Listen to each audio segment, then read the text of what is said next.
और बोझ से दबे हुए लोगों, मेरे पास आओ, मैं तुम्हें विश्राम दूंगा।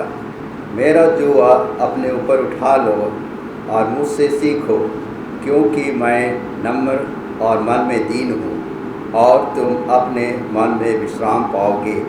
क्योंकि मेरा जुआ सहज है और मेरा बोझ हल्का है। चलिए हम प्रार्थना करें। सर्वशक्तिमान दयालु पिता परमेश्वर, हम सभी आपका धन्यवाद करते हैं कि सुंदर समय दिए हैं कि हम थोड़े समय के लिए आपके वचन को हम सुन सके। आज सबक का आशीष तो हम सबों को दीजिए, और इस वक्त हम अपने मनों को हम आपकी ओर उठाए रहें और हमारा ध्यान और हमारा सोच विचार आप पर लगा रहे। यीशु ख्रिस्ट के नाम से मांगते हैं, सुन और ग्रहण कर दीजिए। आमीन।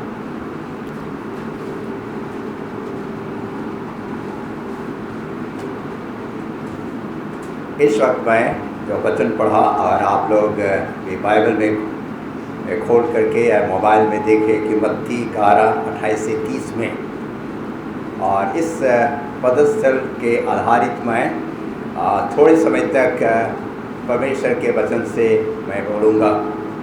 और आज का शीर्षक है निमंत्रण, कहेंगे न्योता, कहेंगे निमंत्रण।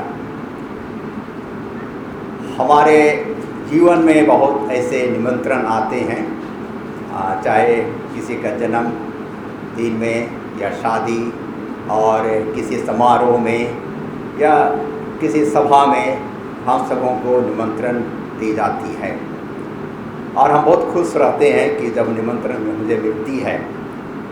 लेकिन आज हम देखेंगे कि ये जो पद मैं पढ़ा और आप लोग भी पढ़े, इसमें ये शांति का वचन, यीशु ख्रिस्ट ये शांति का वचन उस भीड़ लोगों को जो उसके पीछे पीछे चल रहे थे, उसमें थे लंगड़े, अंधे, बहरे, लूल्हे और बीमारियां, अन्य प्रकार के बीमारी के लोग थे, और साथ में सदूकी, फरीसी और उनके चेले भी थे। बूढ़े थे, बच्चे थे, जवान, स्त्री, पुरुष, भिन्न भिन्न प्रकार के लोग यीशु मसीह को पीछा कर रहे थे।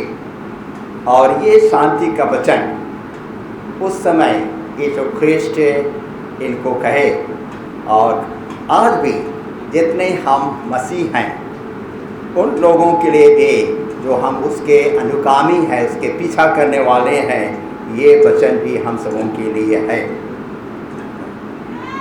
यहाँ यीशु कहते हैं कि जब कभी भी आप हमको अपना लिए हैं, आप एक मसीह कहला लिए हैं, तो हम सबों का ज्ञान, जो सोच ये है कि परमेश्वर के द्वारा से दी गई है, वो स्वर्गीय वरदान, स्वर्गीय ज्ञान है।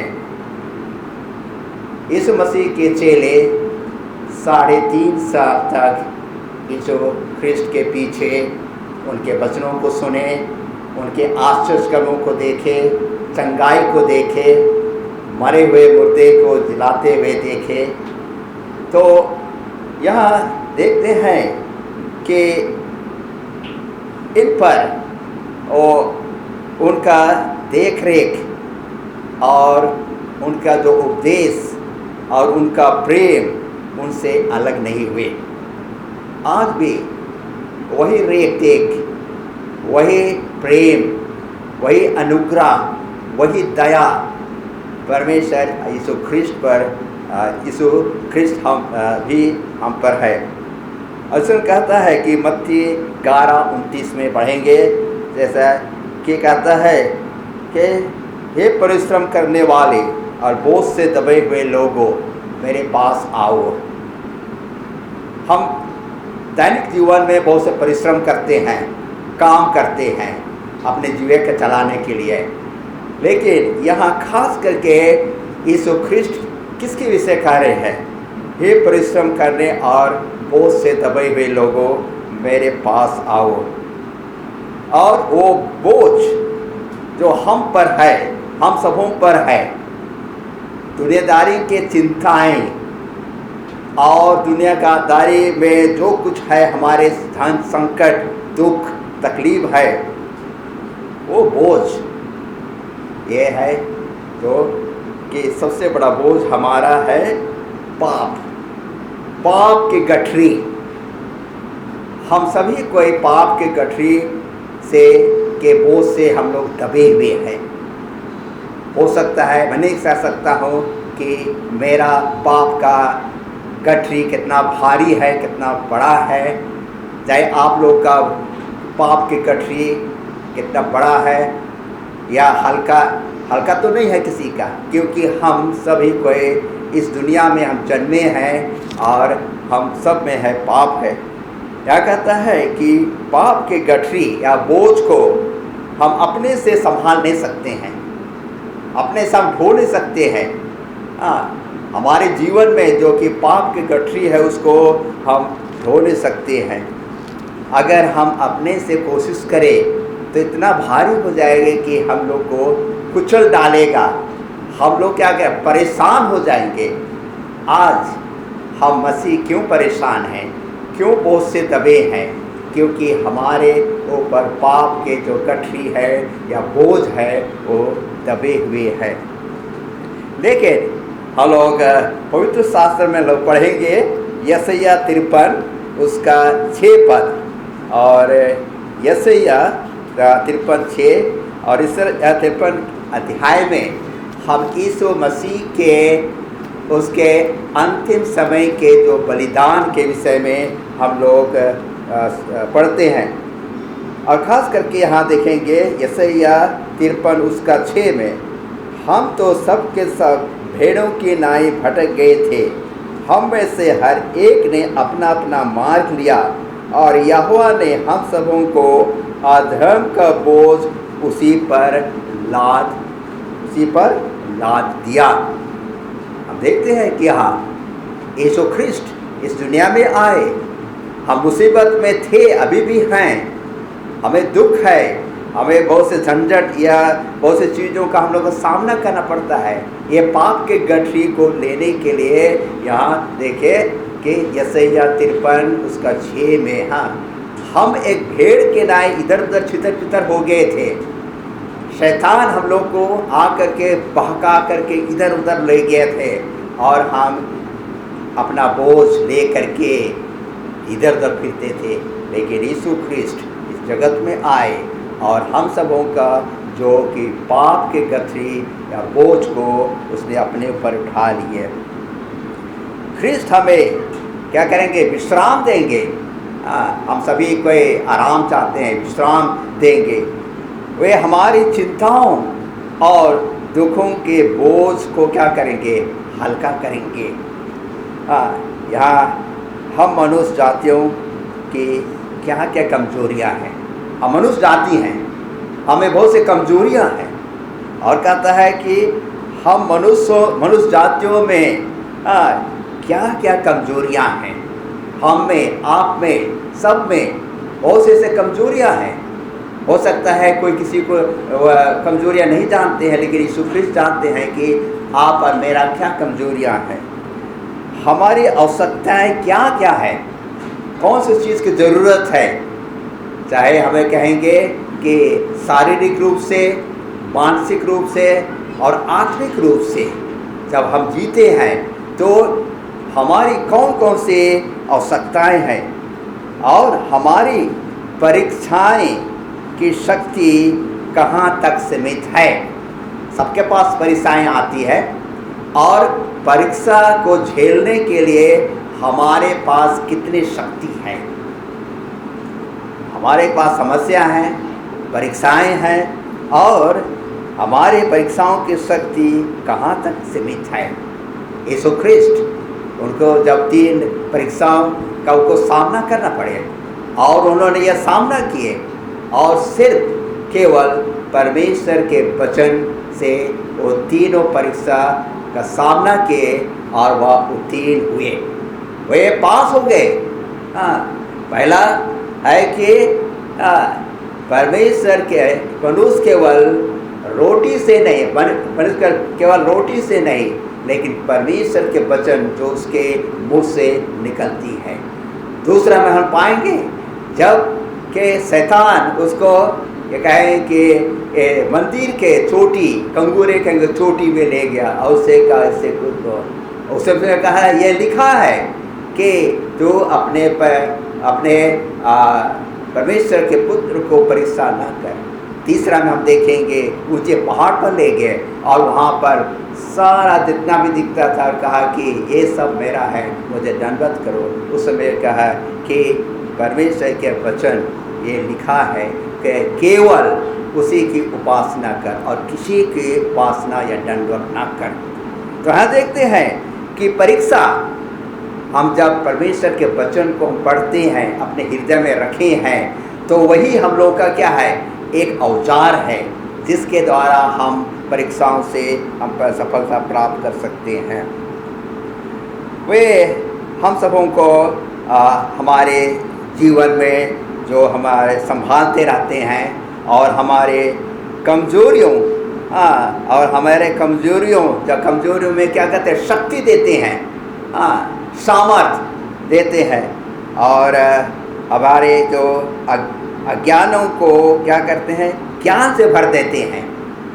हमें नहीं सोचना है कि हम अज्ञान हैं, लेकिन परमेश्वर के वचन पर ध्यान देने से और उसके वचनों पर मनन करने से जो हम अपने आप को अज्ञान ना समझे, हमें ज्ञान और बुद्धि देते हैं। और कहता है घायलों को वे चंगा करेंगे। हम आत्मिक तौर से या शारीरिक तौर से हम जब हम क्या घायल हैं, तो हम लोग को परमेश्वर के वचन के द्वारा हम क्या किए जाएंगे, चंगे किए जाएंगे। यहाँ भजन संहिता 147 उसका 3 पद, भजन संहिता Psalms 147:3, 147 उसका 3 पद में हम लोग देखेंगे। यहाँ पर यहाँ क्या लिखता है, 147 उसका 3 पद कहता है, वह खेदित मन वालों को चंगा करता है और उनके शोक पर मरहम पट्टी बांधता है। क्या ही धन्य परमेश्वर यीशु ख्रिस्ट हमारा है, जो कहता है कि खेदित मन वालों को चंगा करता है और उनके शोक पर मरहम पट्टी बांधता है। जब हम अपने आप को निस्सहाय या कमज़ोर महसूस करते हैं, बहुत बार क्या होता है कि हम हताश हो जाते हैं, निराश हो जाते हैं, कि हो सकता है कि पारिवारिक जीवन में या अपने व्यक्तिगत जीवन में बहुत बार हम लोग क्या होते हैं कि हम लोग अपने आप को क्या कहते हैं, निस्सहाय या कमज़ोर हम लोग को मालूम हम लोग लगता है। लेकिन ईश्वर क्योंकि हमें यीशु ख्रिस्ट के द्वारा हमें शक्ति और शांति मिलेगी। अब आगे फल देखेंगे कि कहता है कि यीशु कहते हैं, मेरा जुआ उठा लो, मेरा जुआ उठा लो। जुआट कहेंगे, जो देहाती भाषा में कहेंगे। और आप लोग देखे हैं जब गाड़ीवान जब बैलगाड़ी हाँकता है, चाहे हल जोतता है, उस समय क्या होता है, एक है कि जुआ। ये जुआ क्या है, हम देखेंगे जो हमें सेवा के लिए बांधता है, परमेश्वर के साथ जो संबंध, सेवा और उसके आराधना, उपासना, उसके साथ मिलकर रहना, और वह परमेश्वर की व्यवस्था है। ये जो जुआ है वो क्या है, परमेश्वर की व्यवस्था है। हम सबों को परमेश्वर की व्यवस्था, उसकी आज्ञा के साथ जुटे रहना है। तभी कहता है कि मेरा जुआ अपने ऊपर उठा लो और बोझ आपका, मेरा, सबका बोझ क्या हो जाएगा, हल्का हो जाएगा। यहाँ ये व्यवस्था जो दी गई थी, जो आदम बारी में ये आदम और हवा को दी गई थी, और उसके बाद हम पाएंगे कि सिनाई पर्वत में इसको घोषित किया गया, 10 आज्ञा दी गई। और अंत में ये 10 आज्ञा जितने भी मसीह हैं, जितने भी उसको ग्रहण कर लिए हैं, उनके हृदय में लिखी गई है। ये दाऊद कहता है कि आपके वचन को मेरे हृदय में रखो ताकि मैं पाप ना करूं, ये पाप का बोझ से मैं हट जाऊं। जब हम अपनी इच्छा के अनुसार चलेंगे, और कहता है शैतान, हम सब अपनी इच्छा के अनुसार हम लोग को नहीं चलना है, क्योंकि परमेश्वर हमारा पालनहार है और वे चाहते हैं कि हम सब कोई उसके साथ, उसके जो जुआ है उसके साथ हम बंधे रहें, उसके साथ हम रहें। और जब हम ये सोचते हैं कि हम एक मसीह को ग्रहण कर लिए हैं और हम अपने ही इच्छा के अनुसार चलेंगे, तो शैतान क्या करेगा? शैतान के पंथी हमारे पास आकर के क्या करेंगे कि परीक्षा में हमें डालेंगे। इसीलिए परमेश्वर हमारे इच्छा के अनुसार रखना चाहता है। हम अपने आप को उनके इच्छा के अनुसार में चलने के लिए आमंत्रित करें। आज हम सबों को यीशु ख्रिस्त निमंत्रण किए हैं और कहे हैं कि हे कहता है कि हे बोझ से दबे लोगों, मेरे पास आओ, ये परिश्रम करने वाले और बोझ से दबे हुए मेरे पास आओ। यहाँ आगे देखेंगे कि हमें धीरज और बुद्धिमानी के साथ हम एक दूसरों का हम सेवा करें और परमेश्वर की आराधना करें।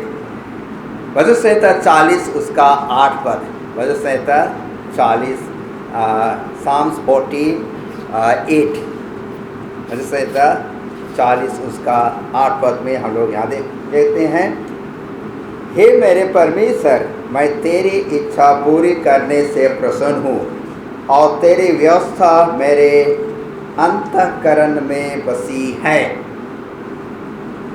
हे मेरे परमेश्वर, मैं तेरी इच्छा पूरी करने से प्रसन्न हूँ और तेरी व्यवस्था मेरे अंतःकरण में बसी है। फिर आगे और एक पदस्थ देखेंगे, यूहन्ना 6 उसका 38 पद में, यूहन्ना 6:38, यूहन्ना 6 उसका 38 पद में हम लोग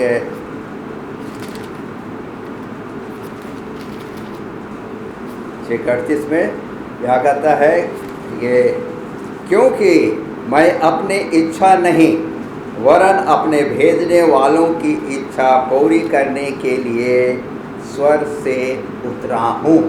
यहाँ यीशु ख्रिस्ट का वचन है और वे कहते हैं, क्योंकि मैं अपनी इच्छा नहीं वरन अपने भेजने वालों की इच्छा पूरी करने के लिए स्वर्ग से उतरा हूँ। तो यहाँ देखते हैं कि परमेश्वर चाहते हैं कि हम सभी को उसके इच्छा को पूरी करें। हम ऐसे लोग हैं जो जैसे मैं कहा कि हमें बहुत हम चिंता करते हैं और बोझ से हम दबे हुए हैं और हम दुखित हैं, क्योंकि हम सांसारिक चीज़ों पर अपना मन और ध्यान लगाते हैं। जब संसार के चीज़ों पर अपना मन लगाते हैं और उसमें हम लोग का घटी हो जाती है, कुछ नुकसान हो जाते हैं, तो हम लोग को बहुत दिल में चोट लगता है। यह कहता है बहुत अच्छा नहीं लगता है कि हमारा इतना लॉस हो गया, इतना क्षति हो गया, चाहे किसी प्रकार के हो, धन दौलत हो या हो सकता है बीमारियां हो और अन्य प्रकार के चीज़ हमारे दैनिक जीवन में हो सकता है। और हम लोग सांसारिक रीति रिवाजों के अनुसार चलना चाहते हैं और परमेश्वर के रास्ते पर उसके अनुसार हम लोग सोचते हैं कि हम लोग बाद में चलेंगे। पहले हम लोग को सांसारिक चिंता, सांसारिक रीति रिवाज में हम लोग को चलना है। और इससे क्या होता है कि हम लोग का जो बोझ है और अधिक भारी हो जाता है, चलना मुश्किल हो जाता है। मसीही जीवन में जो चलना चाहते हैं, कभी कभी क्या होता है, हम लोग डगमगा जाते हैं, हम लोग गिर जाते हैं, और गिरने के बाद से हम लोग क्या कहते हैं, बहुत मुश्किल से उठते हैं। हम सब का मसीह जीवन में ही है। जब हम लोग यहाँ कहता है कि वे हमें अपने जुआ लेने के लिए आमंत्रित कर रहे हैं। जैसे कहा, जुआ क्या है, वजह की व्यवस्था है, उसकी आज्ञा है, उसको हम पालन करें। ऐसे फिर पढ़ेंगे मत्ती 11:30 में, मेरा जुआ हल्का है और सहज है। मेरा जुआ हल्का और सहज है। कहेंगे कि ये आत्मिक जुआ हम पाएंगे जब हम देखेंगे। आत्मिक जुआ वो क्या है कि हल्का और सहज से। आगे जब फिर देखें 29 पद में, मुझसे सीखो क्योंकि मैं नम्र और मन में दीन हूँ, तुम अपने मन में विश्राम पाओगे। मैं नम्र हूँ और दीन हूँ, तुम्हारे मन में क्या होगा कि तुम विश्राम पाओगे। और ख्रिस्ट हमें क्या देते हैं, शांति, वो विश्राम देते हैं। ख्रिस्ट हमारे शांति दाता हैं और हमारे चिंताओं और परीक्षा और परेशानियों को वह दूर करते हैं जब हम यीशु ख्रिस्ट पर विश्वास और भरोसा रखते हैं। और जब हमारा जब यीशु के समान हमारा मन होगा, यीशु जैसे ख्रिस्ट, उनके मन जैसे हमारा मन होगा, हम किसी चीज़ का हमें क्या लालच नहीं होगी। चाहे हम धन दौलत हो या हमारे जो पदवी है, जो पोजीशन है, इस पर हम लालच नहीं करेंगे। आज हम देखते हैं कि लोग ये धन दौलत और ये ओहदे हुए या पदवी पर क्यों लालच करते हैं? क्योंकि क्या होता है कि उनका मन ये परमेश्वर यीशु ख्रिस्ट के जैसा नहीं है। चलिए हम अपने मन को, अपने सोच को परमेश्वर के मन के साथ हम लोग मिलाएंगे और यहाँ जो पापमय जो गठरी है, बोझ से है, उससे हम लोग छुटकारा पाएंगे। कहता है कि हमारा बोझ तभी हल्का होगा, हम उनकी आज्ञा के अनुसार हम लोग चलेंगे। और यहाँ देखते हैं कि जब हम यहाँ कहता है कि यीशु के पास स्वर पहुँचने के पहले पहुँचने के लिए ख्रिस्ट ही हमारा अनंत जरिया है। हम जितना ही स्वर की महिमा, जितना ही हम स्वर की महिमा में लगाएंगे, उतना ही अधिक और अधिक महिमा हमारे लिए खोल दिया जाएगा। जितना भी हम यीशु ख्रिस्ट के समीप हम रहेंगे, उतना ही जो हम सबों के लिए स्वर्गीय जो आनंद है वो हम सबों के लिए दिया जाएगा। हमें यीशु के साथ चलना है, उसके साथ सहभागिता होना है, जिससे हमारा हृदय प्रेम से भर जाएगा। और यह प्रेम का नतीजा वो क्या है? अनंत जीवन है। देखें कि यहाँ आगे देखते हैं कि यहाँ कहता है कि हम सब कोई यीशु ख्रिस्ट के साथ हम लोग को संगति में रहना है, उसके साथ चलना है, संगति बना के रखना है, उसके दल में रहना है, उसके जो दल से हम लोग को दूर नहीं भागना है, उसके साथ हम लोग को रहना है। या कहेंगे, पढ़ेंगे यहाँ पर निर्गमन 33 उसका 13-14, निर्गमन 33 13-14।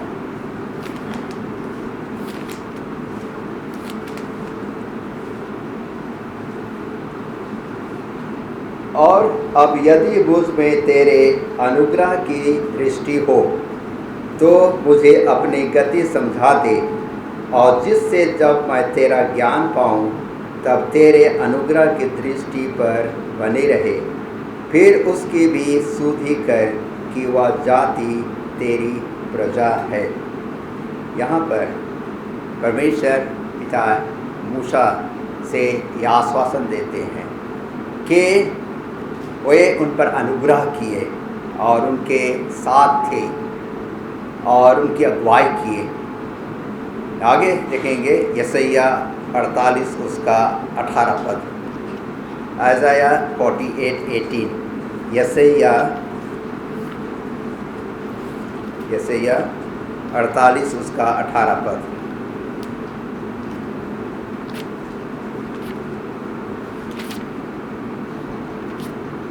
से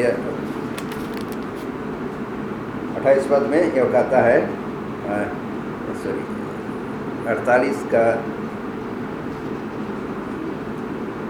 18, होता कि तुम मेरी आज्ञाओं को ध्यान से सुना होता, तब तेरी शांति नदी के समान और तेरा धर्म समुद्र की लहरों की नाई होगा। हाँ, धन्यवाद। यहाँ भला होता कि तू मेरी आज्ञाओं को ध्यान से सुना होता, तब तेरी शांति नदी के समान और तेरा धर्म समुद्र की लहरों की नाई होता। यहाँ यशायाह नबी बहुत सुंदर वचन हम सबों के लिए भी लिखे हैं कि ये शांति के लहर और नदियों की जो धारा हम पर बहेगी जब उसके व्यवस्था का हम पालन करेंगे। 26 का 3, यशायाह 26 उसका 3 पद पढ़ेंगे। यशायाह 26 उसका 3 पद, यहाँ यह कहता है 26 का 3 में, जिसका मन तुझ में धीरज धरे हुए हैं उसकी तू पूर्ण शांति के साथ रक्षा करता है, क्योंकि वह तुझ पर भरोसा रखता है। यहाँ देखते हैं कि जब हम यीशु खास के संगति, उसके आज्ञा, उसका व्यवस्था को मानते हैं तो हमें शांति मिलती है। हम पाप के बोझ से हम दबे हैं, लेकिन परमेश्वर यीशु ख्रिस्ट हमारा उद्धार करता, हमारे पापों के लिए मरे और वही पाप की गठरी को अपने कंधे पर ले लिए। यहाँ हमें आज यीशु ख्रिस्ट निमंत्रण कर रहे हैं। हम कैसे निमंत्रित होए? हम दैनिक जीवन में प्रार्थना के द्वारा, परमेश्वर के वचन कर मनन या ध्यान करने से, आज्ञा का पालन करने से और हमारी सेवकाई औरों पर, हम औरों को सेवकाई हम पूरे तौर से, पूरे मन से और पूरे ध्यान से हम जब लगाएंगे, तब हम ये हमारा जो बोझ है, पाप का बोझ है, वो हल्का हो जाएगा। आज हम सबों को यीशु ख्रिस्ट बुला रहे हैं, हे परिश्रम करने वाले और बोझ से दबे हुए लोगों, मेरे पास आओ, मैं तुम्हें विश्राम दूंगा। आखिरी वचन हम लोग पढ़ेंगे, प्रकाशित वाक्य 7 उसका 15 से 17। प्रकाशित वाक्य 7, 15 से 17।